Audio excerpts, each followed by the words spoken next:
Bharatiya Janata party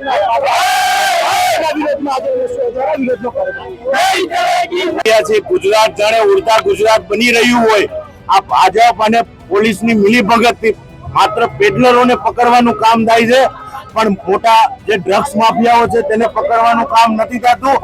तेना हिसाबे छेल्ले आ गुजरात नशा तरफ बढ़ी रह्यु छे। आवनारी पेढ़ी बर्बाद थई रही छे। भाजपने जरा पण एनी चिंता नथी अने आवनारी पेढ़ी ने बर्बाद भाजप करी रही छे।